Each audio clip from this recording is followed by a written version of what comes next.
Put your best foot forward. How to prepare your matching profile to grab your target audience. So this is what we want to do. It's very important to understand who our audience is. Who is it that we want to really reach, touch, that we want them to pay attention and understand who we are as a candidate. So we're looking for another person who's also looking for a match. Another candidate would be our audience. Also, parents of another candidate who are looking to be matched. Now, many of the websites we have, Matchbook, for one, is set up so that parents are looking for a match. Often they look with their child with them, their adult child, but often it's parents that initially are looking. So that's who the audience is. On the online matching system, OMS, it's often the candidate themselves that's looking and reading the profiles. Also, many families have chosen to use matching advisors. So matching advisors or advocates and people on the matching team may also be your target audience. So what do you want them to see at a glance? What are you looking for when you look at a person's profile? The first thing that I look for is the date. Right at the top, and we'll look at this in a minute, right at the top is the date, and it tells you exactly how ready a person is and exactly how engaged they are in the process. So you don't want to necessarily get deeply involved or considering somebody if their date on their profile is old, especially if it's bright red and says out of date. So if nobody has gone in and edited or updated their profile in 6 months, then you get the red date, out of date. And that generally means that candidate is not really engaged in the process. Now, how do you control the date on your profile? Simply go in and change something. Go to your profile, push the button Edit, and make a change. Even if it's one word, then the date changes. And that tells other people looking at your profile that you're involved in the process and that this is important to you. Also, so often, one of the most important things is where a person lives and what they're doing.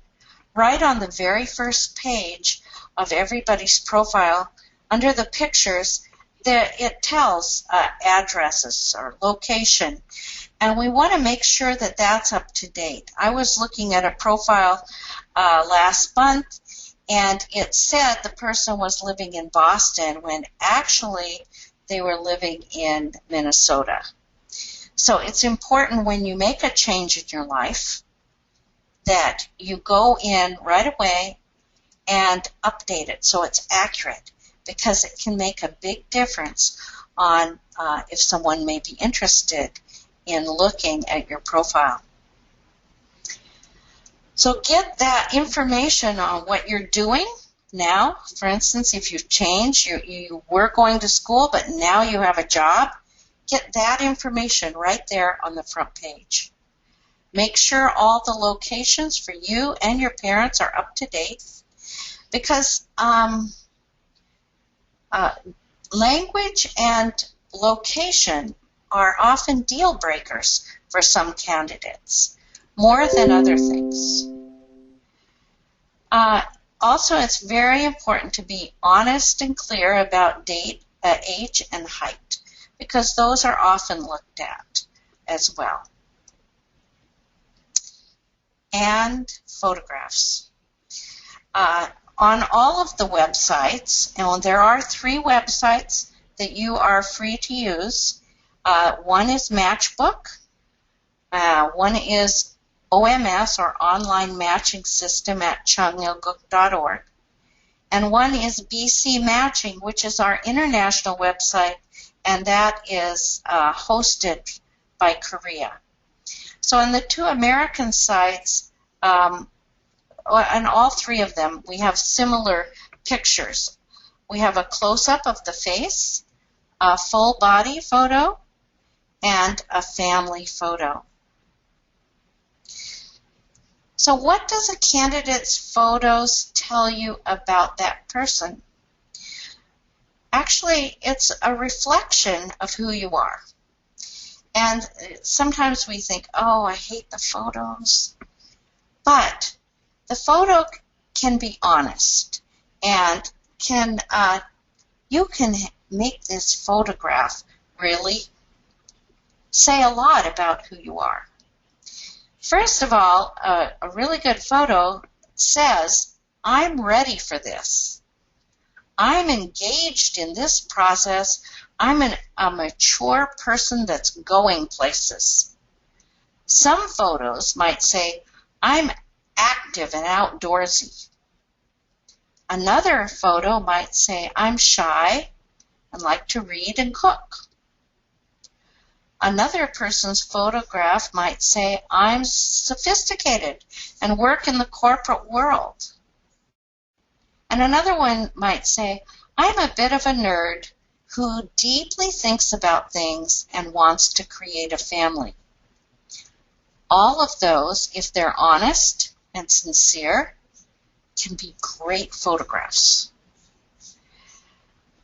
And on the other hand, if you go and look at some of the photos on Matchbook, you'll see photos that say to you, I'm here to please my parents.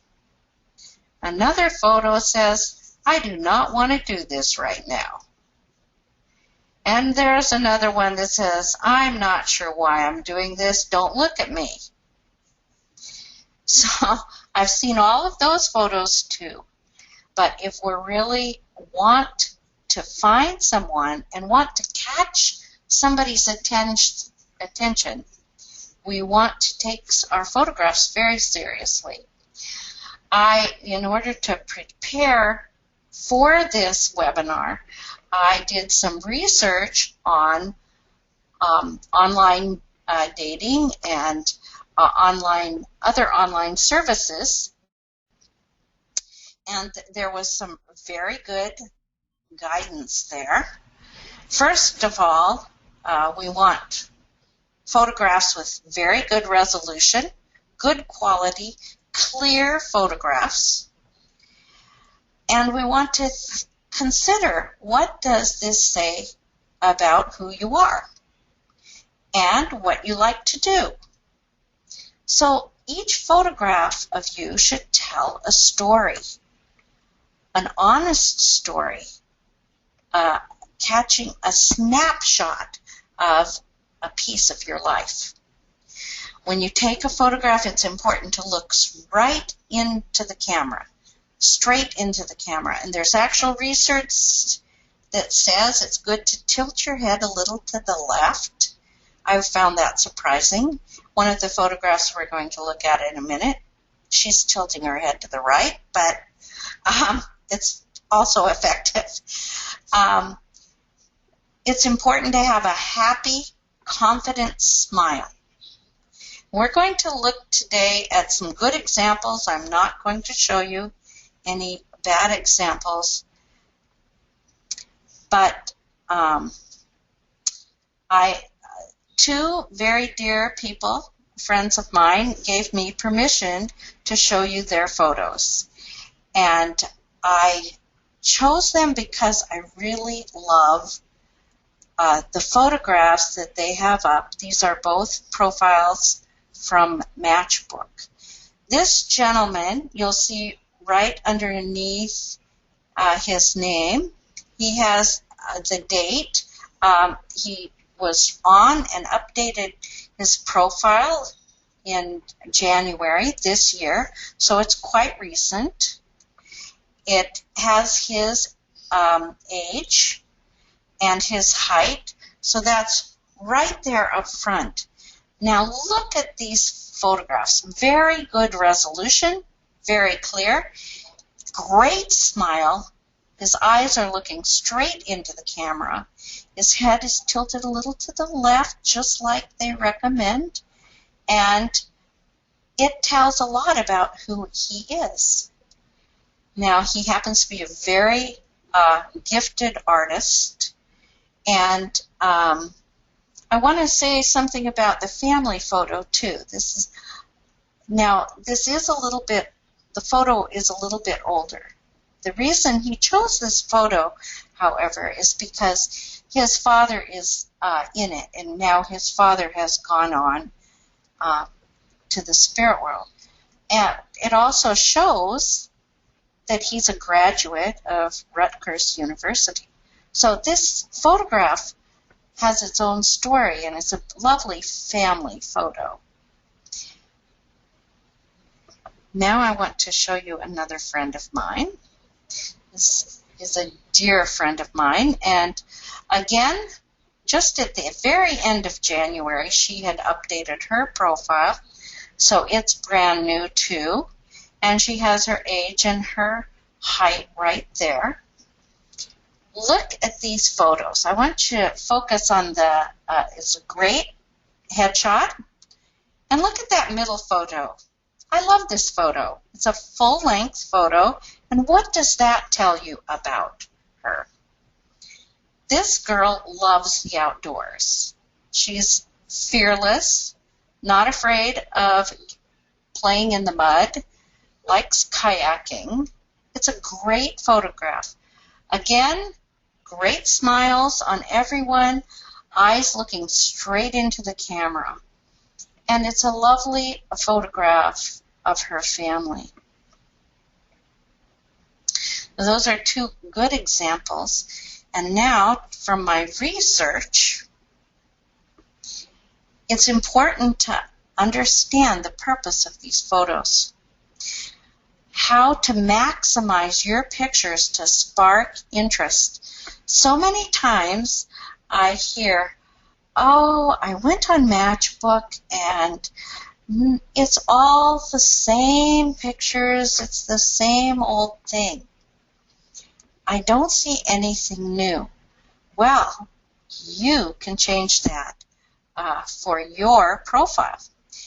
It is suggested on matching websites that, I'm going back here for a second, we don't just have one photo for a month and a half. That they suggest that the headshot, that you should collect 4 different photos of your face. You should collect 4 different photos of your full body. And you should select maybe 2 family photos. And Matchbook, OMS, the international website, these are tools. They are not like matching websites that use an algorithm that you answer many multiple choices and they find candidates for you. This is your tool to use. And so they suggest that, for instance, this lovely picture in the middle with her along a stream somewhere in the woods. Maybe the next photo should be her in a beautiful evening dress, a formal attire photograph. And then the next one, maybe in a summer situation or a casual photo, and then another photo in business attire. So the suggestion is by professionals is that you should change your photo every single week. That you should have 4 headshots, 4 full body, and a couple family photos, and every single week go in and change them. That changes the date so that your date is only a week old. It also gives somebody that's interested, that's looking for a candidate, an understanding more in depth of who you are.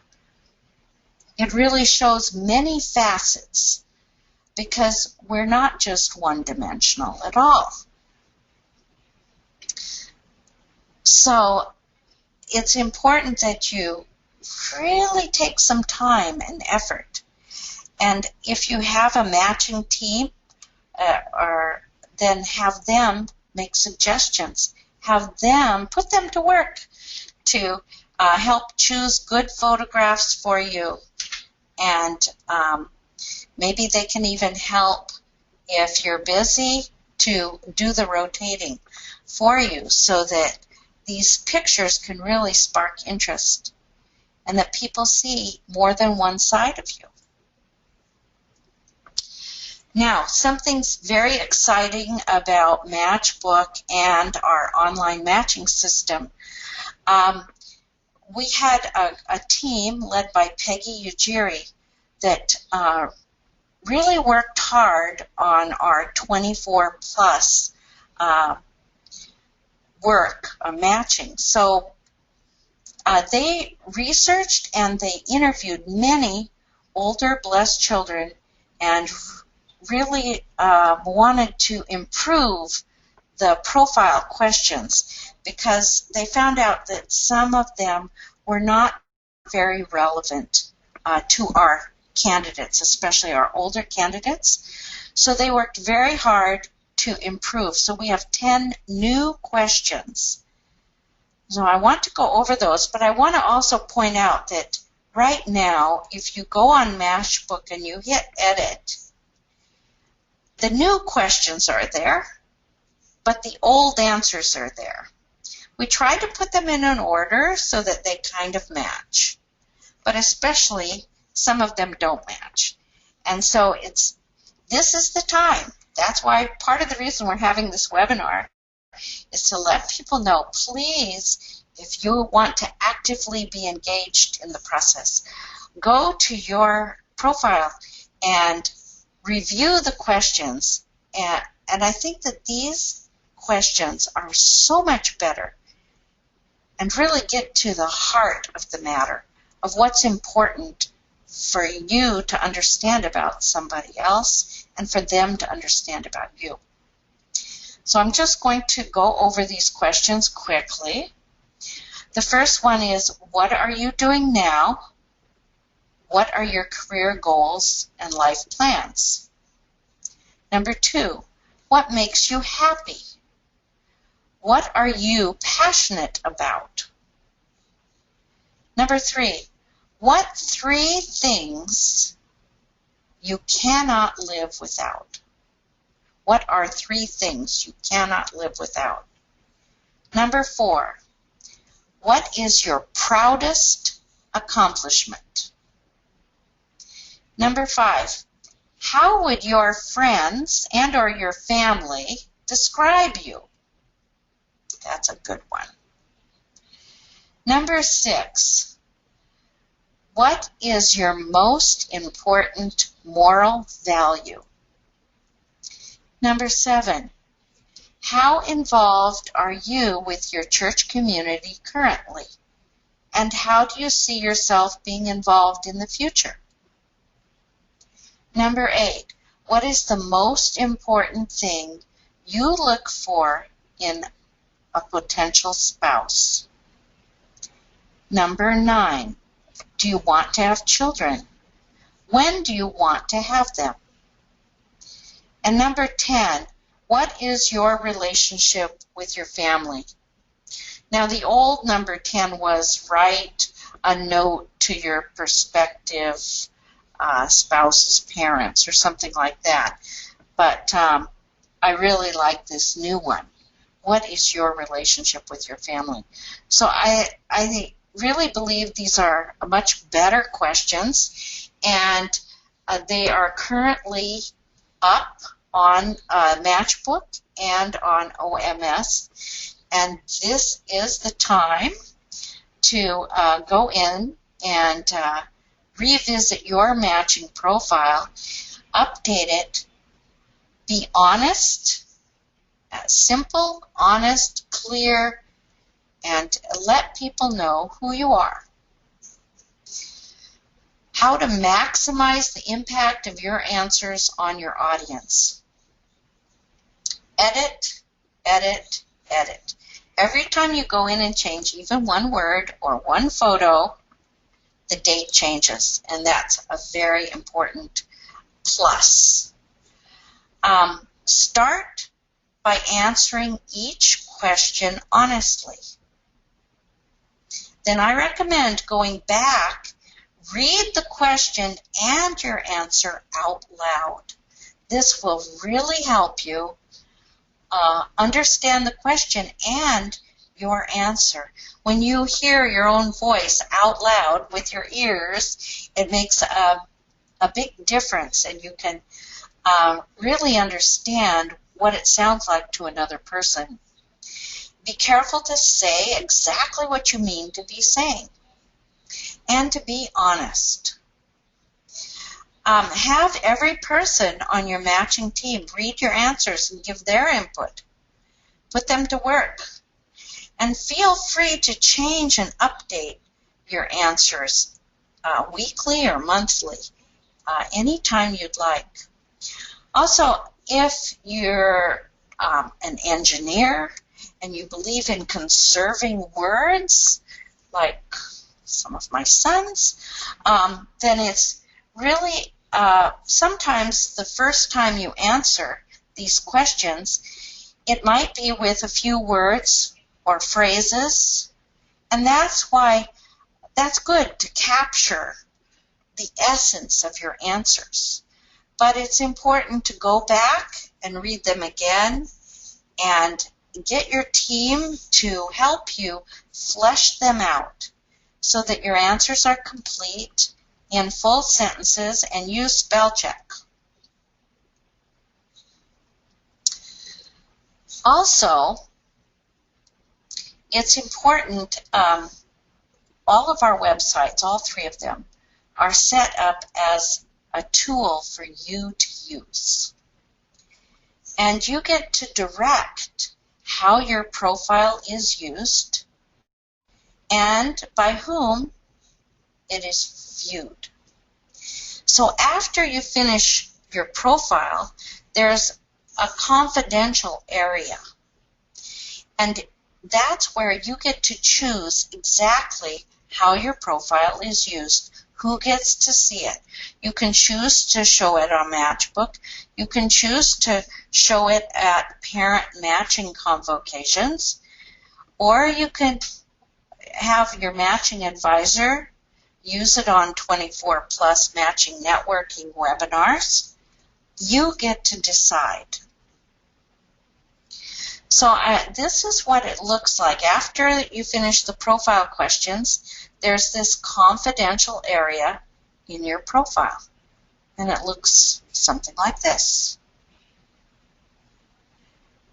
Now, right here where the red arrow is pointing, it shows where to show my matching profile. And here, if you want it to be shown on Matchbook, then you would select Show My Profile to Any Parent with a Potential Candidate. If you select that, and you're a gentleman, then any parent who has a sister on Matchbook will be able to see your profile. Also, down under Other, it says show profile at PMC. If you check that box, then every time there's a parent matching convocation, and this year we had the one in Seattle, Chicago, LA, New Jersey. We had quite a few. And at that point, they go up on the boards. They're printed out, and people can look and read the answers to your profile questions. Also, you can, if you have a profile and pictures, then your matching advisor can use it and introduce you on one of our 24 plus matching networking webinars, they've been very effective in finding potential matches. So it's important also under other, there's other boxes you can check. If you've completed your interview, your defined principal education, if you've been previously blessed, if you've started your family, all of those things you can check what applies to you. And this is important. If you have completed your matching application on the Blessing and Family Ministry website, then be sure to check here. Because when you do, right on the front of your profile under the date, it will say application completed at bfm.familyfed.org. And that tells anybody that's considering you or looking that you are very serious. You've done your interview. You've completed everything necessary for the blessing. So you are in charge of your profile. No one else, and that's how our matching websites are designed to work. It's important for you to keep it up to date and accurate, and to hide your profile if you begin talking to someone.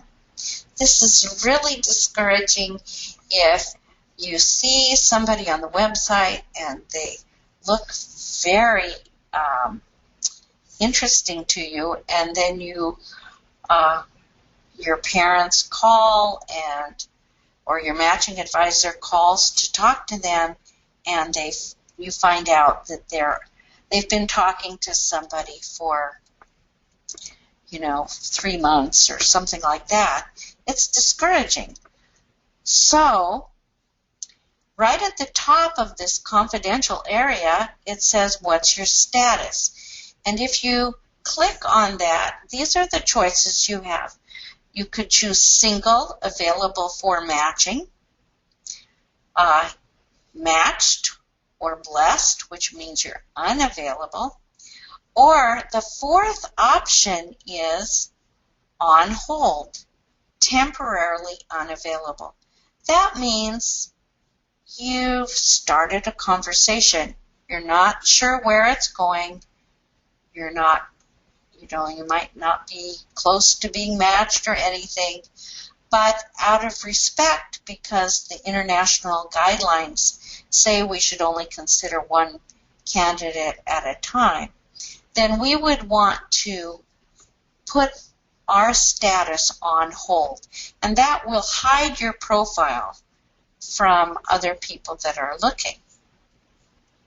Also, if you hide your profile because you're talking to somebody, you definitely want to also unclick the box that says show my profile at parent matching convocations. So you'd want to unclick this box as well if it had been, if you'd chosen that option before. So that's 2 little things you need to manage your profile if you begin talking with someone. So you have some options. You can show your profile to all parents that have candidates of the opposite gender, or you can make it only visible to matching advisors. Or there's a third option. You can make it only visible to parents that I choose. I had this happen. We put our son's profile up on Matchbook, and we had looked at everybody, and then we got 2 emails within a week of putting his profile up, and they said, please go back on Matchbook and look. You'll be able to see our daughter's profile now. And sure enough, that family had looked at our son's profile and selected us, chose us to be able to see their daughter's profile. And so if you want to do this, you can do it. There's this option here. So you can, now if you choose the top option, show profile to any parent with potential candidate, that will show up on Matchbook and everyone would be able to see it.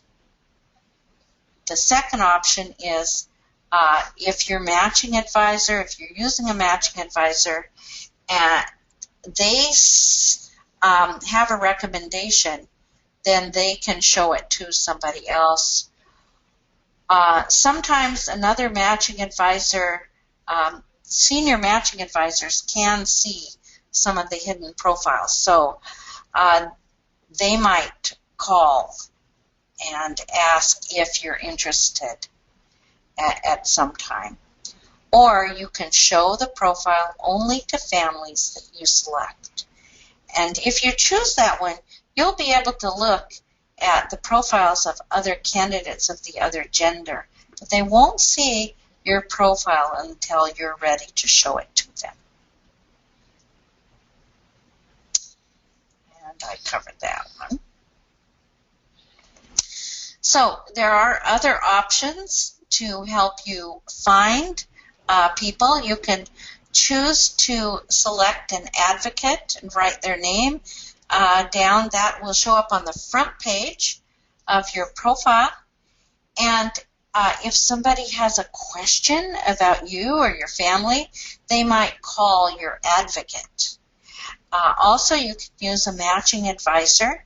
And matching advisors have training and training in confidentiality, and they are naturally connectors, and they also have more tools that they've been trained in, and they have Yammer. There's a whole network of matching advisors, even worldwide, so they have an opportunity to find other candidates for you.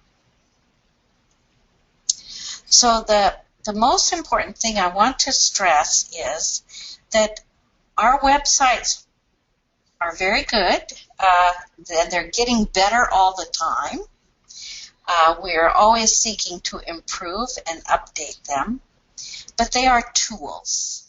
They don't do it for you, but they're a way for you to reach out. And you are in charge of your profile, and you manage it, and you can really grab people.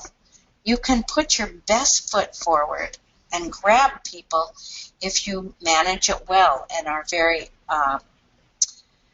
proactive in using the websites.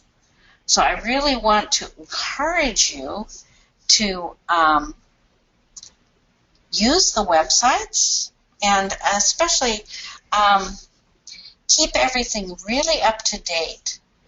I was really surprised when I did research for this webinar tonight at how important it is to visit the matching websites every week and make changes so that your profile is interesting and it's always telling more about you. every person has many facets to their character, their personality, to what they're doing, and who they are, honestly. So this is a chance, using the website, to really convey that to other people who are interested in seeking a match. So I really hope that we can be more aggressive and take lots of pictures and edit your profile often. Really use this as a tool and manage it well. Keep it up to date.